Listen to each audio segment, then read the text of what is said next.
Then gawa tayo ng, let's say, ito yung month, Jan hanggang December. Okay. And then let's say quantity.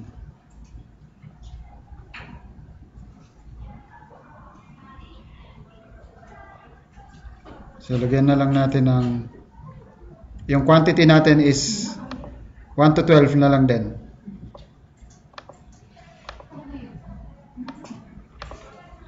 Okay?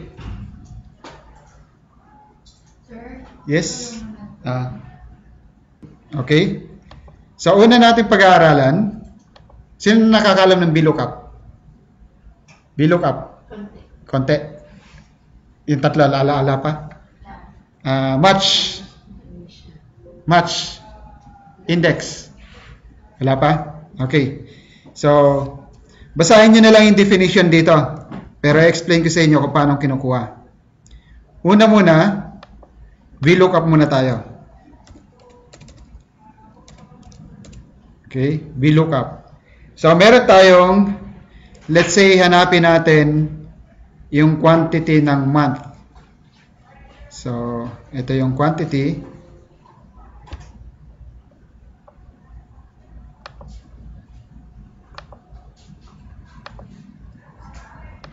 So, let's say March. Okay? So, VLOOKUP tayo. Ang VLOOKUP natin, meron tayong 4 arguments. Okay?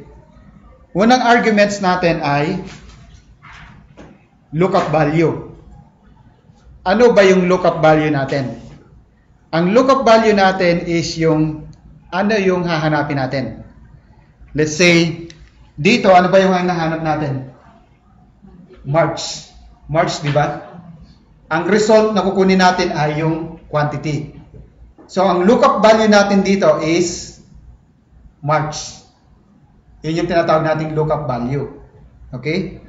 So, yung table array natin, ang sinasabi nating table array is nasa ang column natin na hanapin yung lookup value natin. Halimbawa dito, ano yung lookup value natin? March, di ba? Nasa ang column, ito yung table array natin, yung master file. Okay? Itong master file, pwede natin kuhanin sa ibang sheet or sa ibang file. Kaya lang, in example lang natin dito lang mismo sa same sheet. Okay?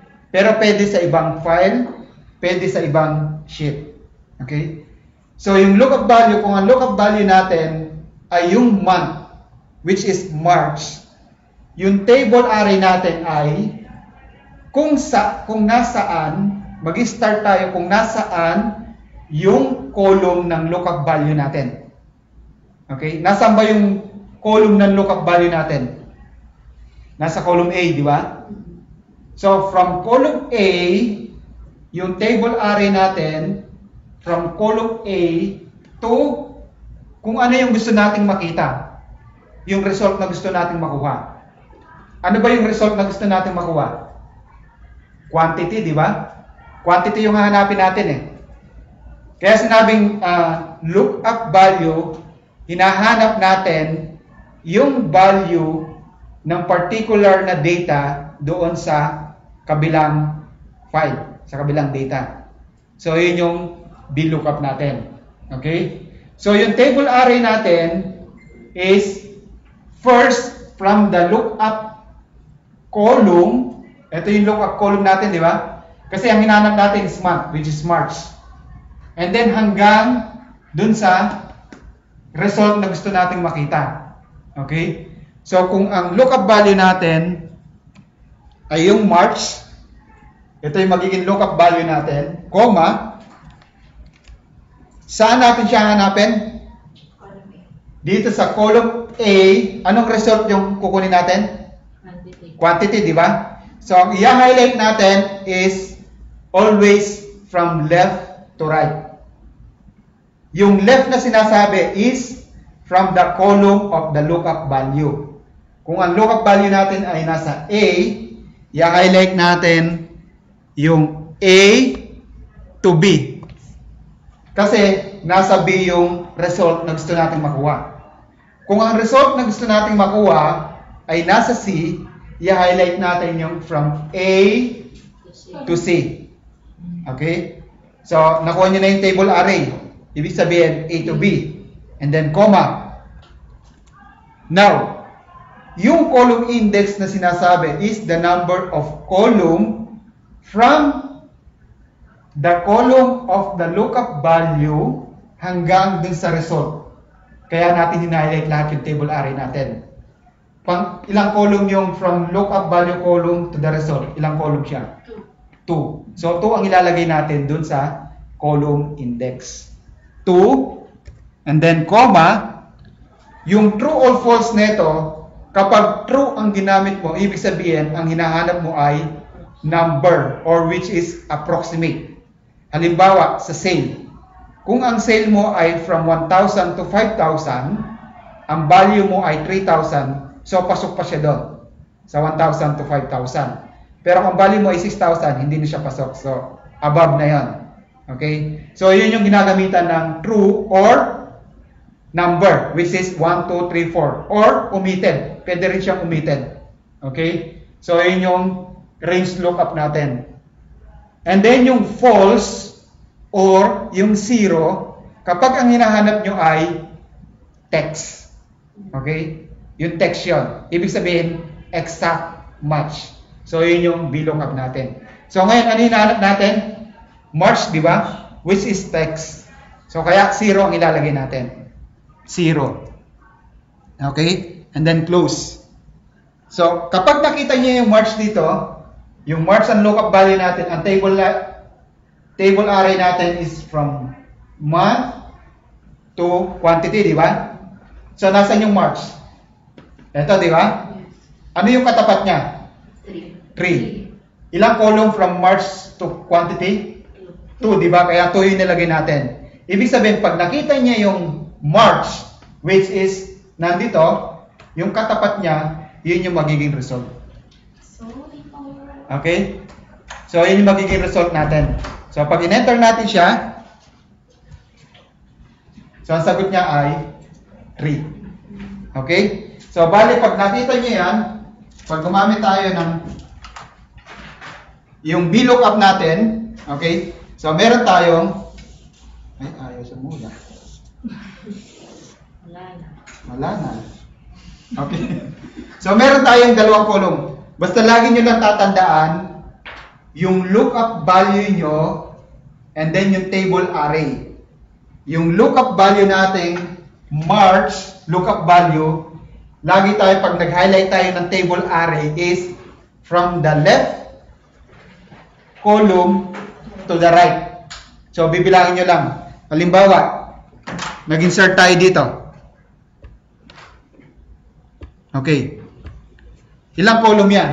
3. From here to here. So, 3. So, kaya 0 na kasi mali na yung formula na nilagay natin.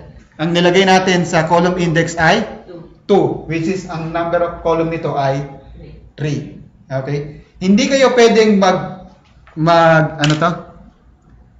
mag-highlight ng halimbawa ito, transfer ko rito. Okay. Ibig sabihin, ano yung hinahanap natin? Quantity, di ba? Nasaan yung column ng lookup value natin? Nasa column C, which is month. Di ba? So, hindi kayo pwedeng mag-highlight ng table array nyo from C to B. Walang ganon sa VLOOKUP. So, kaya pag gaganito ang data, kita nyo nag-error yung data natin, yung formula natin.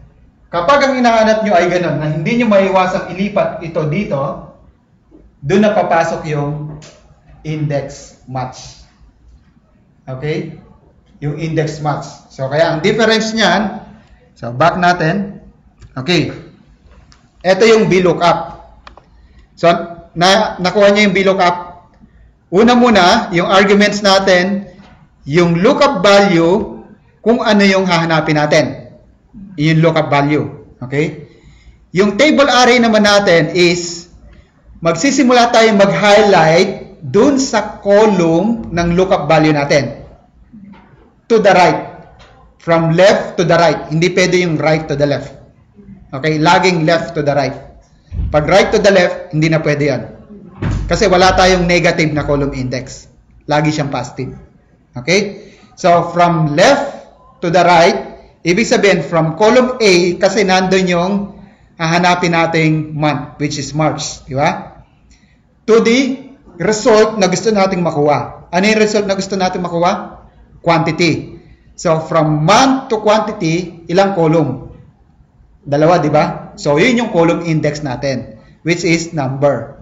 Ito yon, column index. And then, yung range lookup natin is, kapag ang hinahanap natin ay exact, 0. Pero kapag ka-approximate, 1 or true or omitted. Okay lang siyang omitted. Okay? So, yun yung VLOOKUP natin. Okay? So, clear tayo sa VLOOKUP? Sir, question. Bakit dun sa ibang sheet naman, yung tinanong ko sa'yo last time, hindi ganyan yung pagkagawa ko? Pag sa ibang sheet? Okay. Pag sa ibang sheet naman. Any sheet, file. Pag sa ibang file naman, halimbawa, Control N, hahanapin natin yung March. Kasi ginawa ko yung dun sa, hindi siya. Ayaw niya? Oo. Kunyari mo dito sa March, di ba? Okay? So, ibang sheet siya, di ba? Nandito siya sa sheet ng book 1. Pero yung hanapin natin ay nasa book 2. Okay? So, dito tayo, book 2. LWG. Okay. So, hanapin natin, ilang quantity ba yung meron tayo sa March? Equals VLOOKUP. Ano yung lookup value natin? March, di ba? Comma, ano yung table array natin? Yung master file. Saan natin siya hanapin? So, pupunta tayo dun sa book 1. Kailangan nakabukas yun, ha? Yung master file natin. So, book 1 natin, nasaan yung column ng lookup value natin? Sa P. Hindi, yung column ng lookup value. Nasa? Nasa A. A, di ba? Ano yung hahanapin natin? Quantity. Highlight natin from lookup value column to the quantity. So, ilang column? 2, 2. Kaya lang napansin nyo, kapag ibang file, automatic merong $sign. Kapag same file or same sheet, kayo maglalagay ng $sign. Okay? Ilang column? 2, ano hinanap natin? 0, di ba? 0 and then close parenthesis, enter. So, 3 pa rin siya. Para tingnan ko mamaya para makita natin kung ano yung error. Para at least makita mo kung saan ka nagkamali. Okay? Ano yung lumalabas? NA or? NA. No? NA? Nandyan ngayon? Tingnan ko. F. Okay? So, nakita nyo na yun sa ibang sheet. Pareho lang naman eh. Diba, sir? Pareho lang. Ang pagkakaiba niya lang pag sa ibang sheet, kailangan nakabukas. Okay? So, nakuha nyo na yung VLOOKUP? Okay. So, mamaya magkakaroon tayo ng example. Pero, i-discuss ko muna sa inyo ano ba yung pagkakaiba ng VLOOKUP sa match. Okay? And then index. Okay? So, now, match muna tayo. Sa match muna tayo.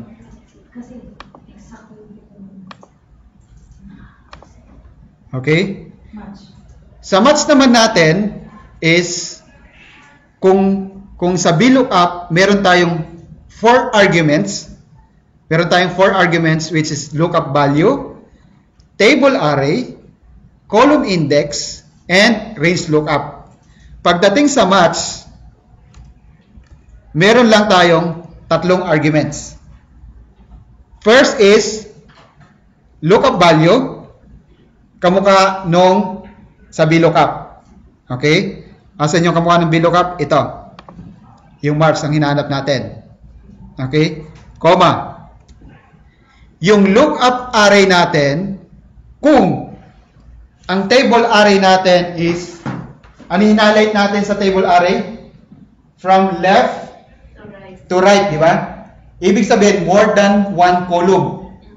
Depende dun sa column index na kukuhanin natin. Okay? Pero dun sa match, ibig sabihin, either isang column lang or isang row. Okay? Pwedeng column, pwedeng row. Pero isa lang siya. Hindi siya pwedeng maging dalawang column. Okay? Hindi siya pwedeng maging dalawang row. Laging isang column lang. Okay? So, yung lookup array natin is the column nung paghahanapan natin ng lookup value. Saan natin hanapin lookup value? Sa column A, di ba? Which is the 1. Okay. Ano pagkakaiba nito? Okay. Kasi yung sa VLOOKUP, pag hinighlight natin ito from here, from the lookup value column to the result, sasabihin natin, pang ilang column ba yung result na gusto natin makuha. Kasi doon, pag nilagay natin yung 2, ibig sabihin, pangalawang column. Pag nakita niya yung hinahanap niya, kung ano yung katapat, yung pangalawang column na katapat, yun yung result. Okay? Sa maths naman, hindi. Ang maths, sasabihin niya lang kung pang ilang row. Kaya ang maths, ang sagot ay number. Number ang sagot ng maths. Okay? So, hanapin niya. Doon sa maths D2, yung marks, hanapin natin sa buong A. Ano hinahanap natin? Text, di ba? So, kaya 0 din. Yung match type natin is the same as the range lookup doon sa VLOOKUP. Either 0 or 1. Huwag nyo napasinin yung negative 1. Negative 1 is a matter of ascending and descending lang yan. Okay? And then close parenthesis. Okay, pangilan yung march? 4. Saan tayo nag-highlight? Sa column A, di ba? So, ibig sabihin, 4 ang sagot dito. Pero, kung ang hinighlight nyo ay hindi siya sa A, kung di, dito kayo nag-start. Pang-ilang row yung march? 3. Kasi dito kayo nag-start. So, depende kung saan kayo mag-start. Okay? So, kung nag-start kayo dito siya. Okay? So, enter ko. So, 4 ang sagot. Yun yung match. Ngayon, kaya karamihan ng match ay nakadikit sa index kasi yung index parang combination siya ng VLOOKUP. Kumbaga yung VLOOKUP, ilan yung arguments niya? 4, di ba? Yung lookup value and then yung table array natin is from the lookup value column to the result na hinahanap natin and then sabihin lang natin kung ilang column. Yung column index natin. Kung pangalawa siya, pangatlo, pang-4, pang-5. Okay? Yung sa index naman, ganito yung index. Equals, sa index tayo. So, yung sa match, okay na? Yung match, ang sagot ay, lagi niyo tatandaan, ang sagot ng match ay number. Ibig sabihin, pang ilang row or pang ilang column. So, number ang sagot niyan. Index equals index. Okay? So, yung index naman is, ano yung array? Yung array naman is, kung anong result yung gusto mong kuhanin. Yung result lang. Ano yung result na gusto natin kuhanin dito? Quantity, di ba? So, quantity. Highlight natin yung quantity. Comma. So, meron tayong 3 arguments. Isang row number and column number. Ibig sabihin, kapag wala yung column number, meron siyang bracket, di ba? Okay lang na wala yon. Kapag meron kasing bracket, okay lang na wala. Okay? So, kapag column ang hinahanap mo, baliwala yung row. Pero pag row ang hinahanap mo, baliwala yung column. So, alin sa dalawa. Pag parehas naman present, ibig sabihin, ang hinahanap mo ay yung crossing nila, yung intersection. Kapag merong row at saka merong column. Intersection ang hinahanap natin doon. Okay? So, sa index. Index, ano yung hinahanap natin? Quantity, di ba? Pang ilang column yung marks? Ay, pang ilang row? 4, di ba? So, pag nilagay kong 4 dito, okay? Pag nilagay ko siyang 4, ibig sabihin, ang sagot nito ay, from here, pang 4th column, ano yung pang 4th column? 3, di ba? So, 3 ang magiging sagot dyan. Okay? Pero pag sinabi kong 2, pangalawang column, pangalawang row. Ano yung pangalawang row natin? 1, di ba? Ito 1. Yung 1 niya. Kasi yung unang row natin is quantity. Pangalawang row natin is 2. Di ba? So pag in-enter ko rito, 1 ang magiging sagot. Okay? Pero ang Excel kasi hindi tayo maglalagay ng number. Kaya nga automatic siya. Magkakalculate siya. So imbis na number ang ilagay natin dito, maglalagay tayo ng match. Okay? So match natin to. Match. Okay? Ano hinahanap natin? Yung month, di ba? Yung March, which is March. Yun yung hinahanap natin. Okay? So nakuha? Una, sa index, yung array, yung gusto nating makuha. Yung result na gusto natin makuha. Yun yung array natin. Comma, hahanapin natin ngayon kung pang ilang row yung lookup value natin. Okay? Ano yung lookup value natin? March. So, click natin yung March. Comma, saan natin siya hanapin? Anong column? Nasaan yung lookup column natin? Nasa A. Okay. Column A. Ito ngayon, natatandaan nyo rito. Kailangan yung dimension, di ba, doon sa index, buong column B ang hinighlight natin. Kailangan sa match, buong column A din. Kung ang hinighlight nyo sa index ay from A1 to A14, ang i-highlight nyo dun sa lookup array ng match is B1 to B14 din. Kailangan equal dimension lang siya. Okay? Hindi kayo pwedeng mag-highlight ng different dimension kasi mag-error or mag-iiba yung sagot niya. Okay? Comma, 0. And then close parenthesis dun sa match. And then close parenthesis dun sa index. Okay? So pag in-enter natin ito, 3. So 3 yung sagot niya. Okay? So ano ang advantage nito? Ilipat natin ito ngayon. Dito. Ano nangyari? Nag-error yung VLOOKUP, di ba? Pero yung index, tsaka match, hindi. Okay? Kasi, iniwalay ni index match yung kay VLOOKUP. Kasi nakita niyo yung kay VLOOKUP, hinighlight ni VLOOKUP, yung table array, yung table array. Pinag-uusapan natin dito sa VLOOKUP, itong AB. Yung sa AB kasi, hinanap natin yung lookup value column, at the same time, yung result na gusto nating makuha, yung katapat niya na column, kung ilang column inilagay natin doon, yun yung kukunin niya. Okay? Kasi nakita niya kung pang ilang row siya, and then yung katapat. Yun yung VLOOKUP. Pagdating naman sa index, ang kukunin niya ay, una, yung result. Pangalawa, yung pang ilang row dun sa match. Kaya kahit baligtad siya, walang problema. Sa VLOOKUP, magkakaroon kayo ng problema. Okay? So, para mas lalo niyo siyang maintindihan, sample tayo dito ngayon sa file natin. Okay? Start tayo ng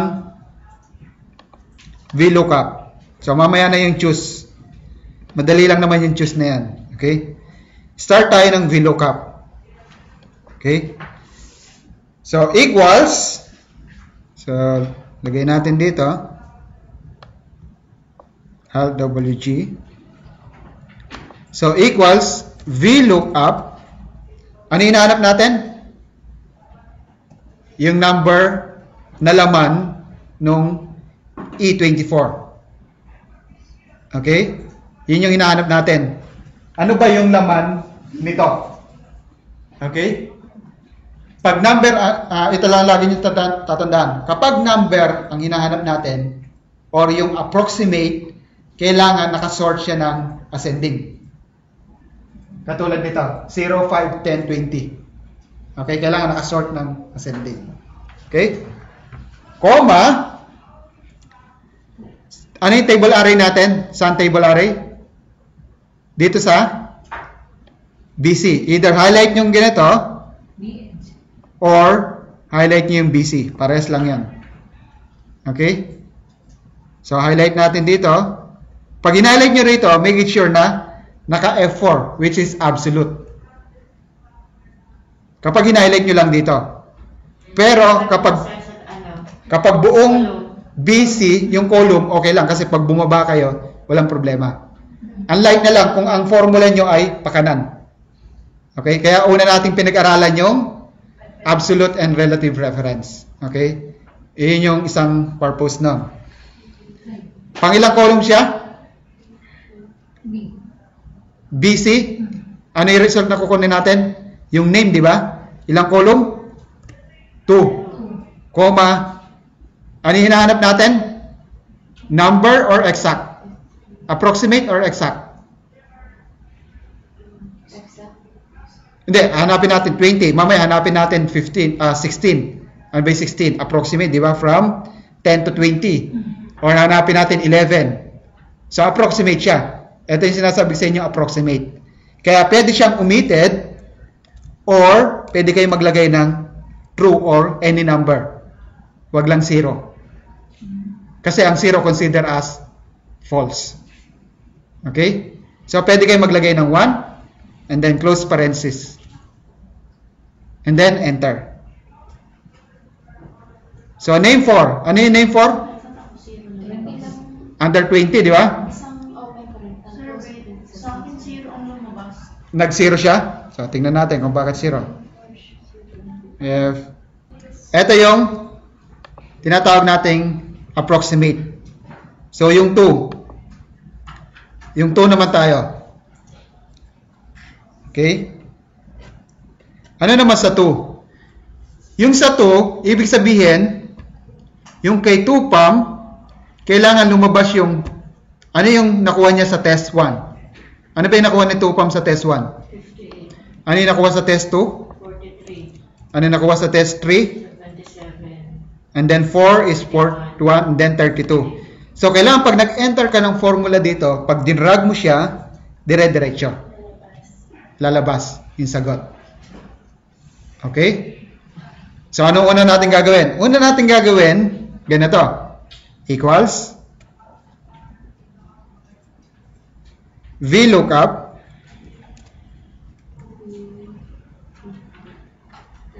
ano yung lookup value natin? Si 2PAM. Okay? Kung ano yung laman nitong nasa name. And then, pag dinrag natin pa kanay yan, A5 magiging